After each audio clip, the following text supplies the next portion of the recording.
Am I the jerk for refusing to give my sister my wedding venue, even though she is pregnant and claims she needs it more? First post, Part 1. My fiancé, Jake, and I have been together for 8 years and engaged for 3. While I was neck deep in a doctoral program, I was also juggling wedding planning. Thankfully, Jake stepped up and handled a lot of the details, which worked out great because our dream venue was not available until after I graduated. We went ahead and booked it 3 years in advance. It is a stunning place, and the only date available was this September. My sister, Emily, got engaged a few months ago to her fiancé, Ryan. They were planning for a spring wedding next year. They had not secured a venue yet, but they had a few vendors lined up and even picked a date. Yesterday, our parents invited us to a family barbecue. During the gathering, Emily made an announcement that thrilled everyone. She and Ryan are expecting a baby. Everyone was excited for them, and my grandmother, Mary, was overjoyed. She asked Emily if the wedding was still on for next spring or if they planned to delay it because of the baby. Emily said no, that she was hoping to move the wedding to September instead. No big deal, I thought. We do not have a lot of out-of-town guests, so it would not be an issue for people to attend both weddings. Mary was happy and offered to help Emily with planning a wedding on such short notice. Then Emily turned to me and said, "Actually, that is what I wanted to talk to you about. I was really hoping you could let us have your venue. I am under so much stress already. Planning a wedding while going to prenatal classes is too much. Your venue is perfect, and it would mean so much to me." The whole backyard went silent. Everyone turned to me, waiting for me to say, "Of course. Anything for my little sister." But Ryan, her fiancé, looked uncomfortable. He cut in and said they had already discussed it, and it was not okay for her to ask me. Emily brushed him off and said, "Come on, do not be like that. My sister loves me, so it is no big deal, right?" I was stunned and finally said, "Well, actually, it kind of is a big deal. Jake and I have been set on this venue for years." Emily burst into tears and ran inside. Mary scolded me, calling me selfish because Emily needed the venue more than I did. When I tried to explain, my mom chimed in and said, "You waited 3 years. Would it really kill you to wait a few more months? When has Emily ever asked you for anything?" Jake and I left shortly after that, furious. Emily called me later, crying, and told me it was unfair that I always got what I wanted and that I could have done this one thing for her. My dad said it is just a venue and what matters is who you are marrying. I get his point, but Jake and I have been planning this for years. Jake is so angry he does not even want Emily at the wedding now. Meanwhile, my family is saying they will not come unless I give Emily the venue, insisting that planning a wedding while pregnant is too stressful for her. Part 2. Ryan called me the next day and apologized for the trouble. He explained that they had agreed Emily would not ask me for the venue, and he was upset that she went behind his back. He also warned me that Emily was now blaming me for putting her marriage in jeopardy. My dad has sent me multiple text messages along the lines of, "I hope you are happy. Your sister has not stopped crying since yesterday." Jake and I decided to take Emily out of the bridal party entirely. We replaced her with my Aunt Susan, the only family member who supported me through this mess. We have not decided whether to invite the rest of my family. Then my mom took it upon herself to escalate things. She called Jake's parents and told them Emily should get the venue because she is pregnant and preeclampsia runs in the family. I am not even sure what that has to do with anything. Jake's dad told her to back off, saying her demands were ridiculous and that her behavior could cause them to lose me for good. Now my mom is crying too, claiming Jake's dad was rude to her. This whole thing feels like a terrible soap opera. Jake's parents are coming over with dinner and wine, assuring me that no matter what happens, they have my back. I cried from relief. Part 3. I did not expect this story to blow up, but here we are. The post has gone viral, and the overwhelming support is humbling. What surprises me most is that this saga made it into mainstream media. Since then, a lot has happened. Emily saw the post while browsing Reddit and completely lost it. She accused me of making her look crazy and twisting the facts. She even joined Reddit to argue that I was being unfair, claiming that she is family and only asked because she loves me.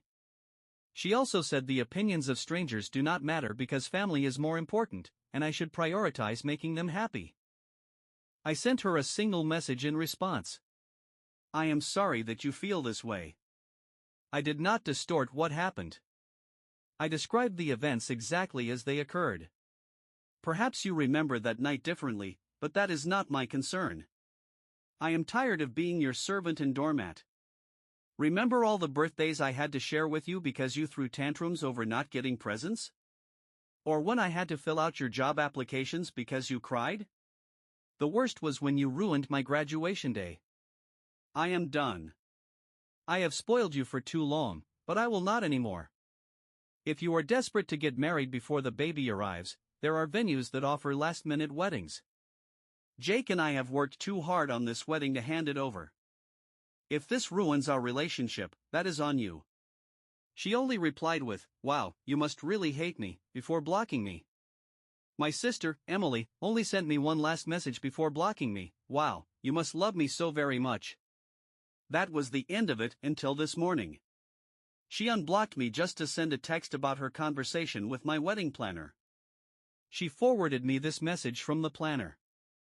"Hello, dear. I received the message from your mother, and we have proceeded with rebooking the venue for you. However, there will be extra costs to change the names on the contract. Please come by my office tomorrow so we can finalize this arrangement."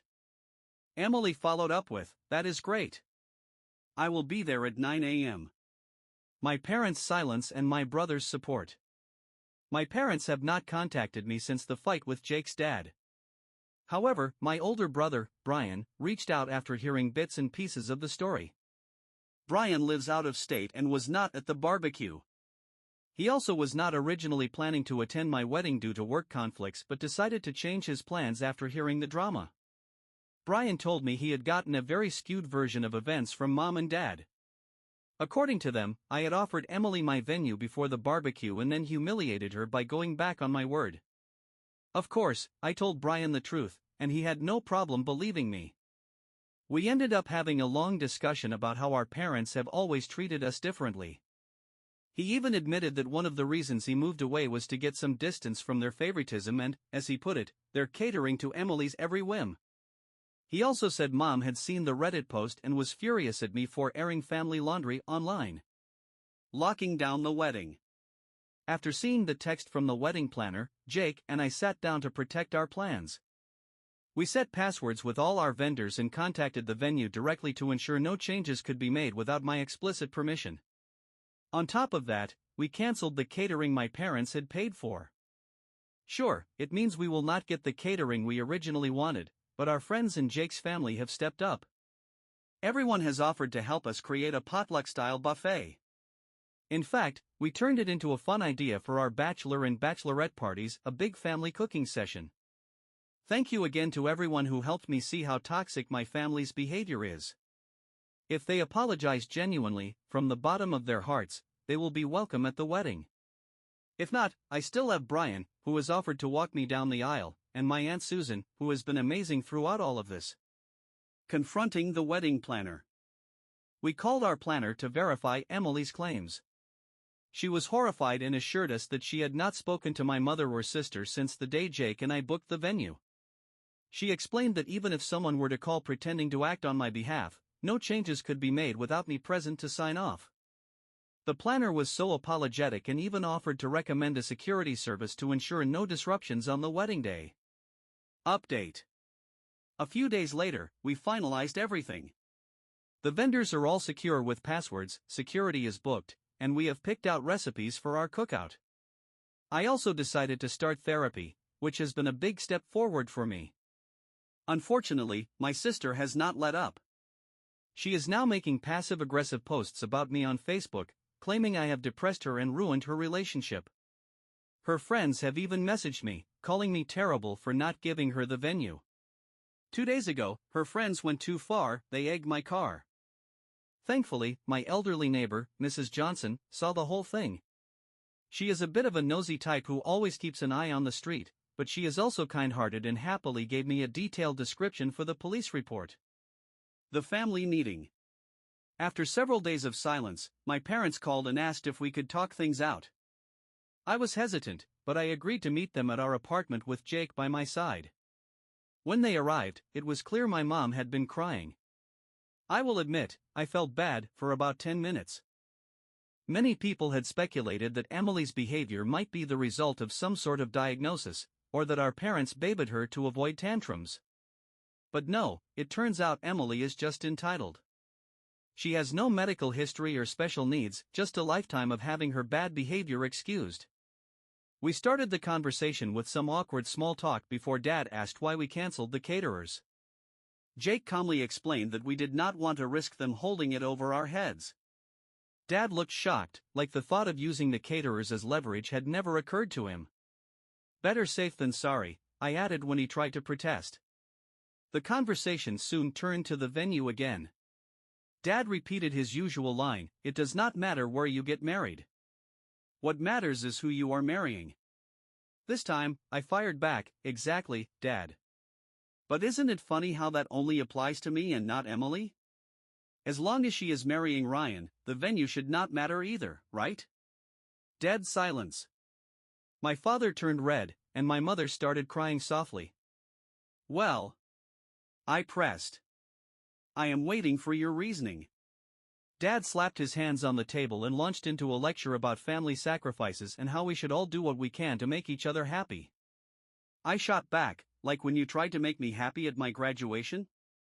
Remember when Emily smashed my cake because she was not the center of attention?" Once again, silence. Mom sniffled, "Why do you hate us so much?" I stared at her and replied, "I could ask you the same thing." The final family meeting. My parents sat there, red-faced and teary-eyed, as I finished reading from the list I had saved on my phone. It detailed every time I could recall them putting my sister, Emily, ahead of me. Some entries had specific dates, while others were just vivid memories of years of favoritism. When I was done, they looked shocked. Not just surprised, but horrified, and not at their behavior, but at me. They tried to argue, to explain how I had misunderstood things, but I stopped them. "This conversation is not going anywhere," I told them firmly. "If you cannot apologize and agree to family counseling, you will not be invited to my wedding." They left without saying much more, and I have not heard from them since. The fallout before the wedding. After that, they refused to budge. In their eyes, I was the villain who had ruined my sister's life. They blamed me for her so-called depression and for her relationship falling apart. It got so bad that I had to block them. They even started contacting me through other family members, which led me to change my phone number. Emily's harassment extended online. She posted about me constantly, painting herself as the victim and me as the evil sister who destroyed her happiness. Her friends messaged me, calling me awful names. It was exhausting. I eventually deleted all my social media accounts just to escape it. Thankfully, my husband's family, my brother Brian, and my friends rallied around me. They were my support system through one of the most mentally draining times of my life. A visit from my grandmother. A few days before the wedding, my grandmother Mary showed up at my door. She begged me to let her come to the wedding. We had a long, heartfelt conversation. Mary apologized for taking sides, even though she admitted she still did not fully understand why switching venues was such a big deal. She just wanted to be there for me. We hugged, and I told her she could come, but our relationship still felt strained. The bachelor party. Despite everything, my bachelor party was incredible. My friends and family joined Jake and me in the kitchen, where we spent hours preparing the food for the wedding buffet. We cooked and laughed until the early hours of the morning. Jake even baked a gorgeous 3-tier cake for the occasion. The wedding day. The morning of my wedding was peaceful. My bridesmaids and I sipped Prosecco while getting ready and taking pictures. My dress fit perfectly, and for the first time in a while, I felt like everything was falling into place. But then, as we were taking pre-ceremony photos at the venue, I saw Emily's car pulling up. My stomach dropped. I did not want another Hulk smash moment, like the infamous incident at my graduation. Emily stepped out of her car in tears, looking furious. As soon as she spotted me, she started shouting obscenities, calling me names I will not repeat. According to her, I was a homewrecker who caused her fiancé, Ryan, to leave her. The venue was still damp from the morning sprinklers, so the ground was muddy. Emily bent down, grabbed a handful of mud, and aimed it right at me. Before she could throw it, my maid of honor sprinted toward her and shoved her into the flower bed. Security arrived seconds later and escorted her off the property. That was the last straw for me. I decided to file for a restraining order. I did not want to press charges or escalate the situation further, I just needed her out of my life. The rest of the day. After that chaotic moment, the rest of the day was magical. I married my best friend, Jake, in front of people who truly loved and supported us. My brother Brian walked me down the aisle, and everyone teared up during the vows. The reception was a blast. Jake and his groomsmen performed a choreographed dance to a Taylor Swift song, and the speeches were hilarious, like something out of a comedy show. We left for our honeymoon feeling like we had overcome every obstacle life threw at us. A new chapter. When we returned, I decided to start fresh. I began applying for jobs in a different city. It was not an easy choice since it meant leaving some close friends behind, but I knew I needed a clean break from the toxic environment my family had created. The biggest surprise. Maybe the most unexpected twist in all of this is that I am pregnant. It is a classic honeymoon baby. Jake and I had not planned on starting a family for a few more years, but we are thrilled nonetheless. We have not told anyone yet, just in case something happens, so you, Reddit, are the first to know, besides Jake and me. Writing this out makes me emotional because I feel so grateful for where we are now, even after all the struggles. Final thoughts. Cutting ties with my family was one of the hardest decisions I have ever made, but it was the right one. I have Jake, a baby on the way, and an incredible support system. For the first time in a long time, I feel at peace. Thank you all for your support and encouragement. You gave me the strength to stand up for myself when I needed it most. What happened to my family? From what I have heard through the grapevine, Emily is still going around telling anyone who will listen that I am the reason Ryan broke up with her. She has even accused me of trying to dox her, which is ridiculous. At this point, she has moved back in with our parents and refuses to work or take responsibility for anything. My grandmother Mary told me that the last time she saw my parents, they looked utterly drained. Apparently, Emily is behaving like a spoiled child, and her tantrums are wearing them down. It seems their years of enabling her are finally catching up to them. Final thoughts. Despite everything, I can say that I am genuinely happy right now. Losing my family has been painful, but I know that cutting toxic people out of my life was the right thing to do. Now, I have Jake, a baby on the way, and the start of my own family. Most importantly, I have a newfound strength to stand up for myself, a shiny new backbone, if you will. Thank you, Reddit, for giving me the encouragement and perspective I needed. You helped me realize that I was not selfish, and I was not wrong. I have even started therapy, and I am finding joy in life again. The graduation story. A lot of people ask me about the graduation story I mentioned earlier, so here it is. It is still fresh in my mind because it was not that long ago. The day I defended my thesis and presented my research was one of the biggest milestones of my life. In Germany, it is a tradition to celebrate by wearing a graduation cap decorated with items that represent your personality. My cap had pictures, funny memes, and even a package of gummy worms glued to it because I loved snacking on them while working late nights.